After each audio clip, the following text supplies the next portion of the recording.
Mbote na balantinyo so émission Congo na biso ezana esengo ya koyambela bino lelo Maître Franck Kalolo Azabongo coordonnateur ya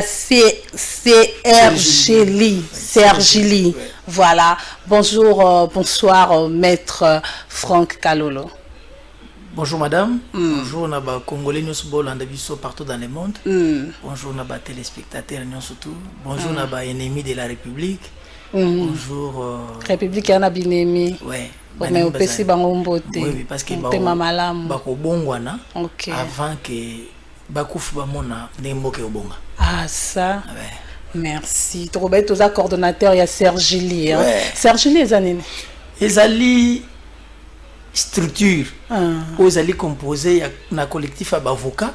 OK. Pe ba défenseur à droits fondamentaux. Kuna toza basina mibal. Ba tunions toute tendance confondue toza kuna.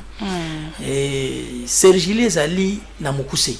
Mais si qu'on a lolenge na ngono ezali centre de réflexion juridique de la lutte contre l'impunité. Très bien. Biso ezali mabe contraire ya mibeko.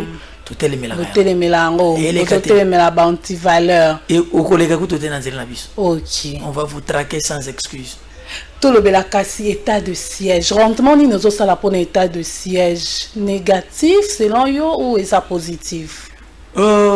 Madame Francine, Likambo il y a état de siège. Biso CRGLI toza vraiment très à l'aise pour expliquer aux gens. Voilà. Parce qu'ils ont beaucoup il y a une proposition à biso to formuler que même lorsque tu as une consultation, consultation est bandaka les 2 novembre, biso les 5 tozala CRGLI reçu.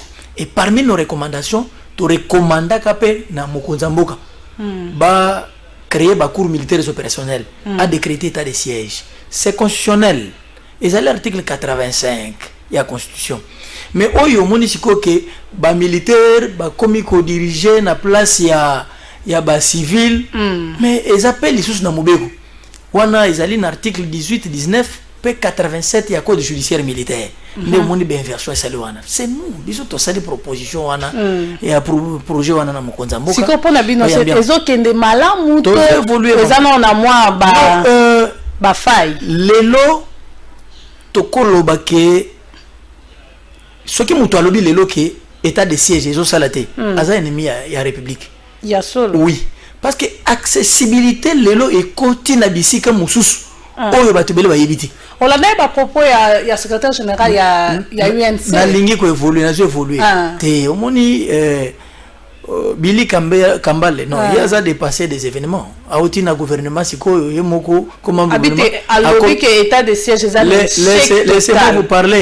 laissez-moi vous parler ngana koki ko commenter trop te pona Billy Kambale azani expert militaire yemoko azaki na gouvernement PC ministère atiki ni nelo komote aselo komote ya solo ana leso pesa congolais il est jeune mais pesa ki ministère wana ya jeunesse asala kini yomona ya tamukala mo ya matembele wa asala kipona ezaki wana te nandinga lungwe lelo sko ministre jeunesse lelo alungwe lelo ya sam sala bien te auto zali kambo otuninga ye tant que kolobi na tunis ko ministre na biso actuel ya zo sam sala malamu te ngana ko tima kamne nante to évaluer payer na suka ndenge to évaluer de Billy Kambale ben jusque là ozo mona ya OK ne malamu to OK pe mabe bon azo ke malamu azo ke malamu OK oui je vois Yves azo ke malamu jusque là mais azo ki malamu to évaluer et pe na suka alors tout là qui tuna pona Billy Kambale Billy Kambale na lobby aza dépasser na ba événement otaki na gouvernement oyo a produire eloko moti alongwe accueilli na parti politique na yo ba nommé CG il est contredit même par les membres soit lobby na tongo muswa bimi na po alors il m'a envoyé état de siège to moni kuna président na bango national Vital Kamerhe APC lui-même va se rebiffer azo sur le bino non na zui ba conseil mais état de siège qui est malade est-ce qu'un responsable peut se comporter comme ça allez-y comprendre donc na ko bête bloc wana te na zapé na liki et le lobo comme même à vie na ministre à budget et azala qui peut secrétaire national na kati ya comme on a UNC le lobo même à vie na eboji bisute naza muto NCT mais naza congolais soki congolais même ma vie par na ba idée ndenge secrétaire général na bango le était état de siège dans échec tout le monde que ministre à budget a contredire donc même ma vie na bango moi j'ai compris soutenir l'état de siège oui état de siège il faut soutenir na biso soki soutenir l'état de siège aux ennemis de la république les lois bazo traquer bato combien moi je crois ndekubili kamba na bato mususu et là on le pour le état de siège est échec bato abwane babandaka na nosa d'évaluation autouni avant ba décréter état de siège bato bandaka okufa boni lelo bato bakomi okufa ndenge nini bisekani ozalaki bloqué lelo ekomi débloqué nini ya kosama nde bato abwane basalaka ba réflexion okola moteka bola muki na tongo so melaki bilo mususu obimika no état de siège non le beta ta bunguna ya république te nalobi mutu nyonso tout côté les oyo kaka azali côté les état de siège aza ennemi de la république il n'aime pas la paix baba omoni on mboka na biso ya bato mususu ba utiliser bango to mona bande kuna bango mususu okanga bango na kati ba ADF mais côté le bato mususu ba tel état de siège olandele bakangi ndeko na yekuna na kati ba ADF ebisa mutu wana ndeni abete machikwata takoti koto azo mpanzibu baba tumo boye toko betela unité.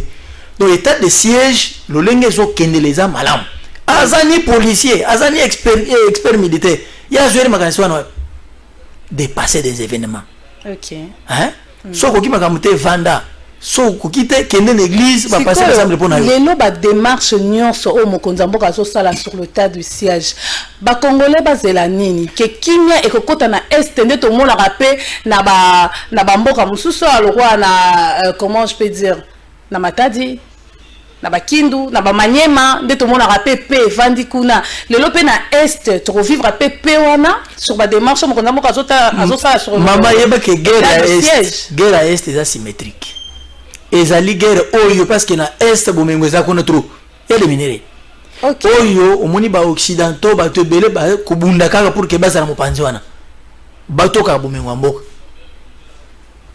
même na Israël bitumbe silati ekitaka mais ko sili bitumba c'est qu'il faut longola mo wana guerre na dictionnaire lokola ezaka na kata dictionnaire guerre de aussi la kata na mukili ekitaka c'est ça l'évaluation on évalue et bando kita na foyer ko bitumba yo silate et bon on est na mboka république esila kamba la moto partout qui mirote salate so les gens na foyer na kata ndako bitumba sila mikonyo sote quand bitumba ya ba box c'était ba problème silate donc la guerre soit ba congolais nyostu yeza yangwana bangwana balobati sekeli ya kendeste ceux qui croient que l'état de siège est aussi la lelo est aussi la té réponse à ça qui déjà tant wakenda qui kuna na sommet alobaki na tribune alobi toko lever état de siège ce qui mia ekokota donc ba on sozo le place wana bazolo bana bango kama ya moto yosko lobi ke kimia ekokota kata non yo le bese kimia ko guerre ici la na côté oui kimia ekokota c'est-à-dire on est graphiste on est degré ya bitumba hein ou ezalaki ekitaka toujours so le nombre bandeko ba kokufa il ne reste que quelques poches koka ba mouvement circonstanciel ya place wana ba kotibu et c'est nous aussi nous même les congolais auto créer guerre wana obi yango tozo créer guerre wana bisumoko comment yokozo munguna okotsa ye na kati ndako na yo opesaka ye plan ya mboka na yo pour que yabima libanda ayo boma bino nous-mêmes nous sommes d'abord nous-mêmes to milingani te to lingi Congo te bituma ko ce n'est pas le chef de l'état et ça tu sais que là aussi bituma te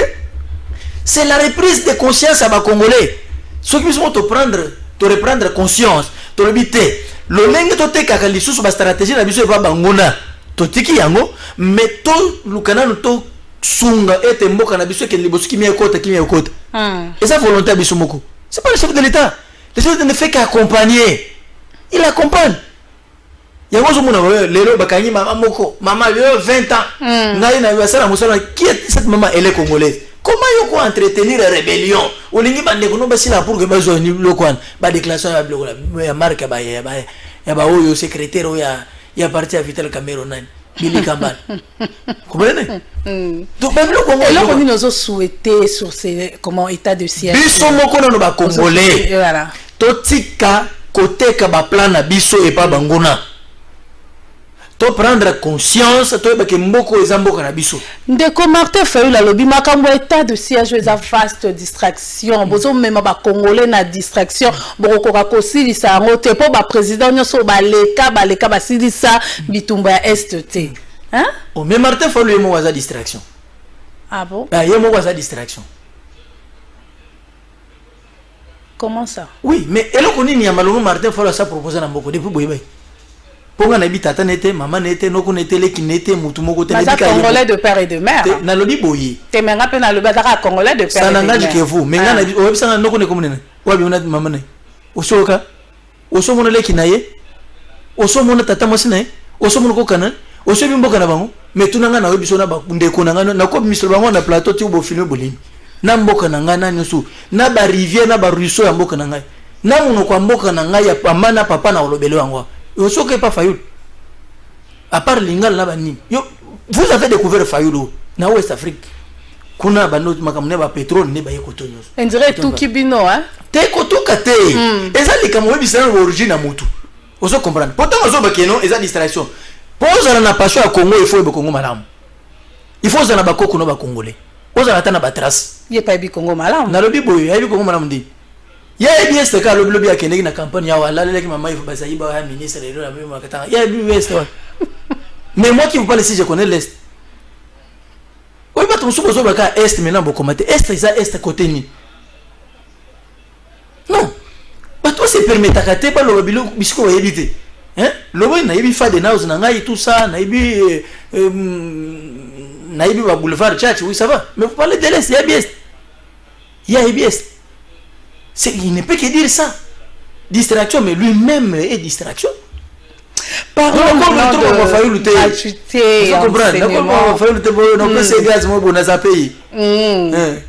Tout le béla casse gratuité, enseignement. Le loba le bé était gratuité, enseignement. C'est un échec total. Réussite tes athées. Et le lot de était biso, ba congolais auto souffraka. Ya kote apela ba crédit na ba téléphone na biso RAM. Aïe ba biso unité. Aïe biso bo bambo on a biso amitié à crédit pour na ba fouta ba minerval aussi longtemps ba le bien était gratuité enseignement. Donc ils ont le droit de fouta biso ba na biso minerval pour bo piquer biso bambo na ba téléphone. Il y a des catégories à bateau ba kolobake gratuité de l'enseignement et ça échec total. Il y a bateau FCC au Baïba Kimbongo na kabila. Si bateau FCC ba bandara yango gratuité d'enseignement ba tikela bino dossier sur la table. Ba mosko ba hotel mais la bino na kambunini. Bon mon aki police ba c'est dossier sur la table. Bateau na bateau malouba. Ba bateau mouvement. Ba yangi wala. Ba bateau mouvement. Ba yangi wana par ka ko construire bandaku na ko tinda ba na poto na ko. Yango pe tozo mona ko pe na régime actuel ko construire bandaku ko iba ba milliers zo continuité na ngo. Na évité hein to so vivre en open régime actuel éviter ceux qui sont vivre dans biloko yo baka déjà qu'un jour bako kana ministre na boko ako sala bolo boyebela on a régime na c'est que dite ndeti ministre ni bokangai oh te lobaka ministre ni ministre de école o bele ya ba sévinier comme le nan Willy Bako azaki nan azaki koko ministre kasi po azala ya ngambo FCC nazo évoluer nazo po azaya ngambo FCC le lobo bombi na prison mais oya bino ya santé o bokoti sa kenda ki juste visite et comme deuxième ministre wana kenda ki visite guidée et comme deuxième ministre alelo azali banda comme deuxième ministre mais azali banda comme deuxième ezali ka façon ya koloba este bosala ka injustice te mais comment est injustice salami ya côté abimi siko pesa ngama lobana de Montréal na pesio maloba merci beaucoup maman lelo reconnaître que nangambo ya FCC nangambo pe ya IDPS ou ya pouvoir en place bakangaki pe ba ministre et je vais vous démontrer une chose bakonga ye bakangaki na procédure mo ya flagrance en droit congolais makamba ba procédure droit esa procédure procédure donc circonstance o bakangela bakonga na bakangi eteni ekeseni nandeni oui bakonga bakangi loboko na sac et bongo eteni bakangi loboko na nini gestion ya covid moto a détourné bambongo gestion ya covid ye bakangi loboko na nini ye pe na sac nazo démontrer te loboko na sac ezama ni bali ba sac pe ekeseni ya na démontrer yo ba sac ekeseni mama nga na démontrer yo ye akimi na mbongo akati singam aki Muibi ya kala ndamuseng akati na mbongo kuna ba récupérer na mwana na ye ba ye flagrance mais ya nani eteni e bandaki nano na audit et suivre cours normal ya IGF bakay kuna basengi na assemblée ça dit elandi cours normal et ça procédure à flagrance na procédure ordinaire yetango akei bakangi akotaki na boloko la liberté est la règle. On se comprend. Ce qui bakangi yo lelo kaka ovandi kaka na justice même 1 heure du temps une journée. Ils ont détention. Ba privé la liberté, ba privé au mouvement wana, ils ont détention. Il reviendra maintenant na mutu akangi yo wazali magistrat au ministère public. Atala. Ce qui ba condition na yo ezali réuni ya lolengo sengeli liberté. Ou token article 32 33 il y a un code de procédure pénale babandi tal ba condition ezali pona mutuno so senga liberté provisoire ce qui ezali réuni ba ko peso liberté provisoire et lingi ko mettre que si dossier o ko tini ko ta yango mo so na kata liberté provisoire ba condition mususu o ko bimuli bana mboka te o mo ngi depuis bimaki atambola ke na ba port ba report a kende te so chama tambi ko ba ko bwila ye ba zongi c'est kon je vous dis vrai OK ne procédure za wana mais lo nenga ba konga te ba konga mutu amuntu mbongo te malamu tozongela kasi gratuité wana et c'est la gratuité ou réussite ya wana bisaki wana zaki na bande kwa FCC et l'ennemi de la République ne va ko ba ke ya échec na gratuité d'enseignement parce que ba yiba mbongo trop bana ba bando tanga bo futa mbongo. Dis-moi aujourd'hui pour mutu oyo bana ne batanga kate hein mais bazana droit na éducation batanga kate pour bazali confronter na misolo pour bazana condition pour bana batanga bo futa misolo mais lelo oyo bandimi bana wana ba côté classe batanga mutu na bisaki za échec mais on ba mboma banga mais apparemment gratuit non mais l'effectivité est à limite maman.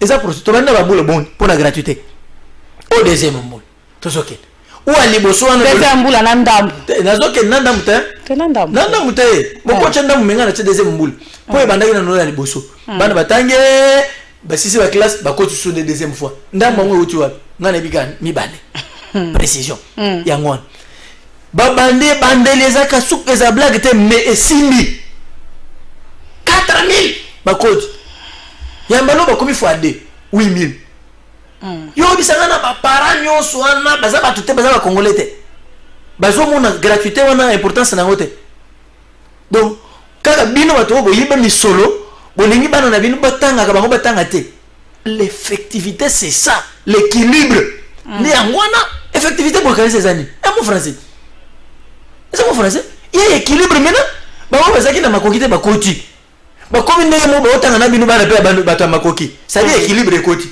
et comme si on soit bana bato makoki ba yiba wana te bato batikala ka mopanzi les ennemis de la République. Ce qui peut veut dire qu'il n'y a pas l'effectivité. Moi je dis il y a effectivité parce qu'il y a équilibre lelo bana bato misolo na bano bazanga ki misolo banguno sur la classe moko wo ba otanga c'est ça l'avantage. OK. Il y a quelque guerre moko na kati wana discrimination et les chefs de l'État venir niet discrimination il faut aller sous-sauter motu surtout azana droit ya atanga appliquer la constitution mettre en application la constitution na ba violer la constitution ba respecter na wa lengi ba congolais likambu ya ram euti wapi yo na kanisa tangu yo botamaka ofuta ba makambo ya baram te biso ba opeto to yebi yango te bana biso ba ya ba komi kolela mwana na nga leli balie mwana na nga $4 ya unité ram euti wapi o lelo ba so que tozo futa ba taxe soki ba impôt euti wapi ezali revenu hein ezali revenu kaka oyo na utilisation consommation to kosala mais ezali taxe te somme to lobi ya taxe ngana ndimi yango ti ya taxe pour taxe et c'est na ba soubassement juridique il faut na mobeko. OK ba taxe non somona na mibeko loi siko to be yango eza muyibi te yelo lobi muyibi ngana ko ko ça dire problème ara mezanini obi mabe ara ezali ka moko oyo naza ko recommander na gouvernement central nyonso eza la provincial et na ba gouvernement ba bourgmestre na ba tunosto omoni ka mora melo mo ya sika na to sala to yeba ngote depuis to yebi ngote voilà na ba koko na ba to yebi ngote to moni ngombala ya liboso alors eloko ezanga ki ministre de tutelle hein na service aux qui va sensibiliser non en population. On va structurer la droit de l'homme, on va société civile, il faut nous approcher. Les gouvernements ont des moyens. Bon, si nous sommes là, on sensibilise la population, il y a pas bien fondé dans les Cameroun. Même 2 mois avant, il y a mis en application. Tant que vous avez dit, vous avez dit, le conseil là on peut que vous allez tout le monde monte à moi bas centime monte le monde $1 il y a oyo kapé au peuple balingi yo lobby peuple bazongi ici si ko bozongeli na table bolobité to sensibiliser ba to biso lobby boyeme bango pesi ba mais ko bango la biso déjà o basi ba piquer wana to benga ngo bongo o basi ba bayibi wana ba kozongi ça to allez représenter na biso no 90 millions d'habitants to zaka 90 millions kabila tika biso bongo c'est que nous sommes en train de recensement A. Parce que pour nombre de Congolais, chiffre de mutu imaginaire 90 millions. N'a pas de 90 millions de dollars. D'autres mataraté. Il y a un recensement en train de recensement de nombre réel. Tous allez représenter 500 personnes. Autres députés nationaux. Le col va porter les Cameroun. Bango peut créer une commission. Ne Hollande le pays ba misolango et c'est ce que nous pouvons demander aux Congolais. Pour attendre au tourni que wapi. Ngana ça la réponse à peste. Il pose la réponse te. Attends député to sen au tourni ya ça la réponse côté. Ministre vraiment merci qui va s'excuser na peuple congolais azongeli pendant le peuple d'abord ou alobi na biso to limbisa ye pe makambuno c'est na gouvernement ko ba ministre ya tama kabila sen bolimi. Wala za una muchambula. Basenga te ministre na tango kabila asenga ta bolimisa ba basal azate au contraire on a ni chambule bakangio. Mais ici la souveraineté du peuple c'est ça, reconnaître aussi que le mot c'est parce que quand vous dirigez là vous gouvernez qui vous gouvernez ba congolais ceux qui ba congolais bazate gouverner bangote. Voilà pourquoi il est revenu sur le même congolais là comme peut-être sur le message bilu libako hein bolimbisa ngai ba congolais ba pesi musala c'est pas congolais bité yobi aux alaté ce sont nos serviteurs. Baba to musala na yona ngai soto reconnaître ka yango au moins il va banda redevabilité aux al le coup la reconnaître yango congolais c'est normal to limbisi hein il y aura quand même une commission qui sera créée wana makambo ya assemblée nationale ya bureau ni boyeba tout ça le kimia to sengi peuple sengi ni sengi ba supprimer ba supprimer na bango mais ngana bi ba supprimer d'accord parce que le coup la bango mo babi ba osale ndenge peuple lobi yango ba agitation des ato boyana mais nous devons réfléchir pour que kimia zalaka na mboka. D'accord to le ba kasima etali seni pourquoi le choix il y a Denis Kadima bozo ko insister boningi pour imposer peuple congolais car Denis Kadima pourquoi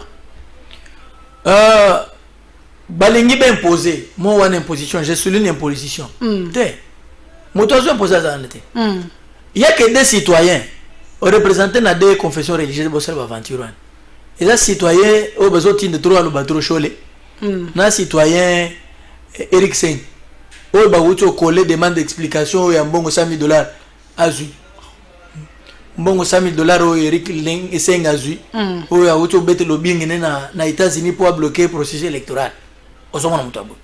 Oui, bah origine Eric Seng. Voilà pas toi Kabileti.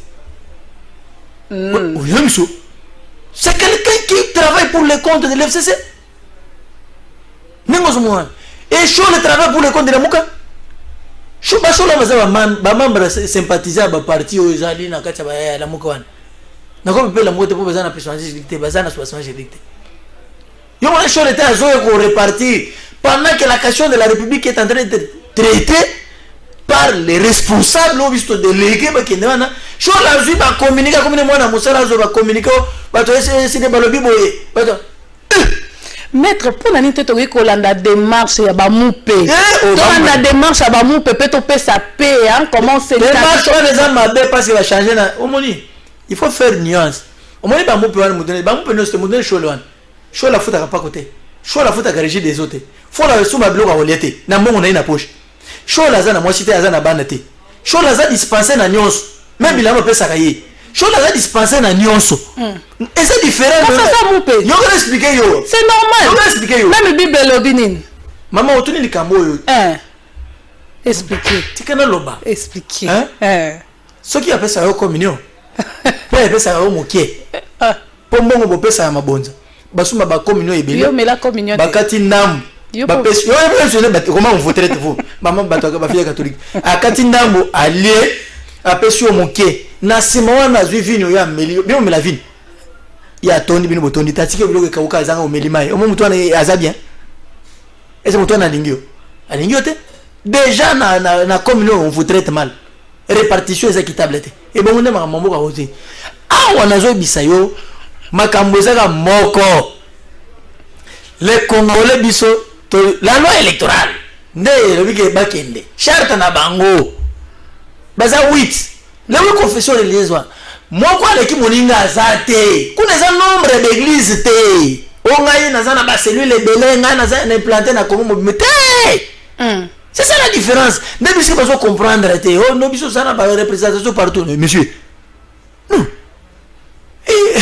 c'est la folie de l'évangile ou comment des différentes confessions il y a que 8 voix il faut pas la majorité maman charte et lobby boye article 17 na 18 na ba non article 8 ya charte na bango to ke lo mbango et puis c'est ma condition kuna na kati wana moralité ezali respect mutuel ezali considération ezali crainte de Dieu ezali article 8 mais est-ce que ceux qui ont télé Chol otali Eric Seng est-ce que vous avez la crainte de Dieu est-ce qu'il respecte les autres et ça est-ce que vous avez une éthique est-ce que vous avez une moralité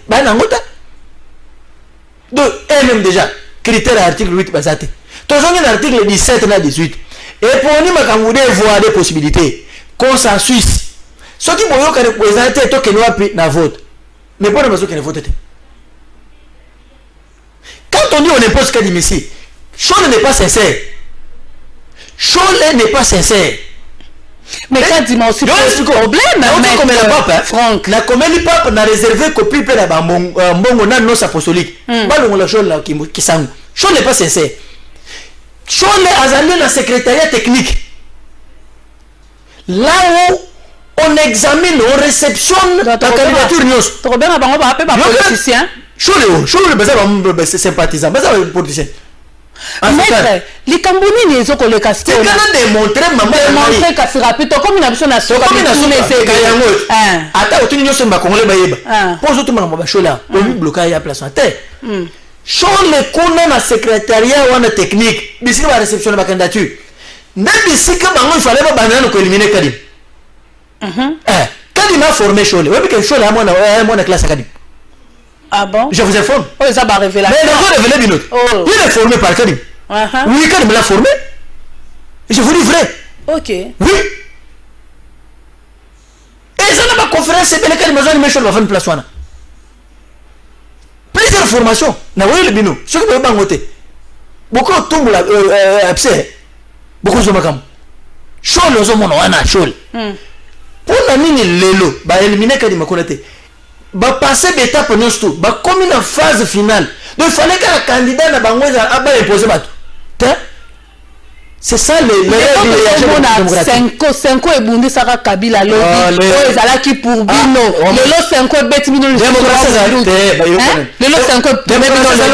5 comme ko bundi ça les sous donc Félix oh lobby bazala ki bon oh na bien molim mabe ce que zakati na moto et manifester et bando se manifester selon les circonstances au minimum avec côté le 5 oh non c'est le genre de et ça nicolaïsme l'absence du Saint-Esprit mais lobby bozala qui bien à bas lobby bolo les années mais moi na bota so moi na bota lelo asa na comportement mususu plus bezo kolowana plus beba comme ozo mbongo ebele ba uni ke non na misa ko mbongo ezo tendamu mabonze ndamu siko ba continue na politique bisiki mbongo eza facile ba na mbongo wana ba ko motonga ba chantier yo kasi ba changer comportement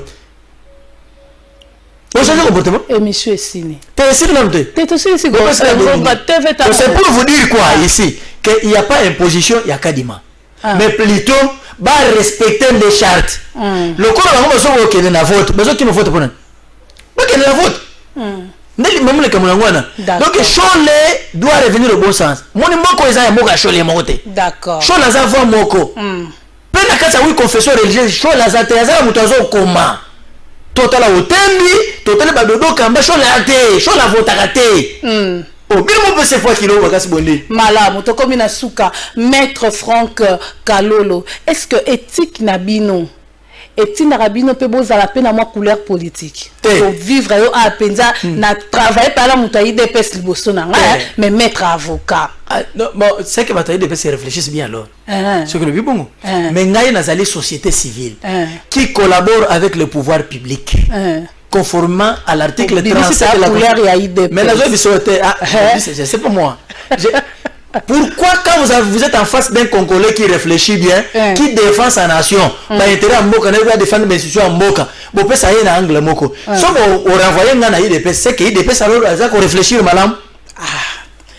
Oh, Nazali société civile, Nazali qu'on soutenir les institutions de la République, Nazali qu'on dénoncer, qu'on saisir justice pour le comportement union sur Amabé aux alliés contraires aux lois de la République et portant atteinte à l'autorité publique. D'accord. Ici citoyen cholé azali naye avota kututé ba congolais boye ba na kata wi confession religieuse voix cholé les ali té azane ka mukomi azo se met trouble kaka oh mas c'est la trouble merci maître na ni ngine utembi ya loba dodo kama azoloba pour être utembi ya kolo pour ni té oyo représentant légal ani ne bazo loba te batina ka ba secrétaire na bango généraux baloba yo kasi na ba conférence na musulman ba secrétaire général bazate complexe d'infériorité bazaka nango ya kala ba katike no ba konzo batunyo surtout te siko de nikazima a l'église na kimbangiste hein de nikazima oh mais kasi oh mais maman mais babi amto asekana na mto bisho babi asanga na oh mais na bisho promise ani oko sambela ko mais soki choix no ba porter ko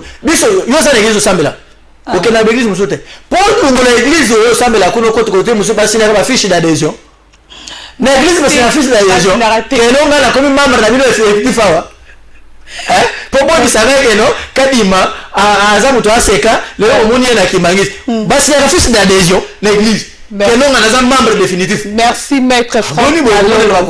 Merci maître Franck aza compétent ce qui va interroger Mibeko l'Assemblée nationale. Ekolo na ende zobo makake ekolo mo wana mboka balobete kuna en tout cas glissement et ça là. Maman nazo biso ekolo moko na chef de l'État. Obi biloko muso na bayuda ba guerre ezalaka de tribu contre tribu. Ekolo balégation abo. Kabila dirigeait Kimboko oyo. Baluba bazalaki te. Baloyi que l'autre longue Congo parce que Kabila dirigeait. Kasavu a dirigé Mboko. Ba Congolais nyonso baluba longwaki na Kinshasa na Congo parce que Kasavu azaki mu Congo. Nani Mobutu Mungala a dirigé Mboka oyo baluba balongwaki pourquoi elle n'a pas besoin nango baluba bazana pays mususu si vous voulez vous quitter le Congo vous laissez les baluba alors le que la binto et papa non mais je ne sais pas Congo Muluba azali mutu moko social alingi a s'intégrer facilement alingi c'est congolais 100% avant na mboka na ye asa tribalité mais pour moi bino boko ba no semer tribalisme parce que bolingi baluba na Congo sur côté mususu là vous avez la réponse de baluba c'est vous qui allez quitter alors le Congo et laisser les baluba tanki la binto oui papa toko mina suka dorme nanga zonga ni musala afungane bureau corner asa na e corner même Satan boyi ngai na côté marché so corner na a continuer merci maître Franck Kalolo to rappelle na baimbo ka keto yambela kibino maître Franck Kalolo azabongo coordonnateur ya Serge Ly donc ngala bien to kutem ko ezali ko na numéro sika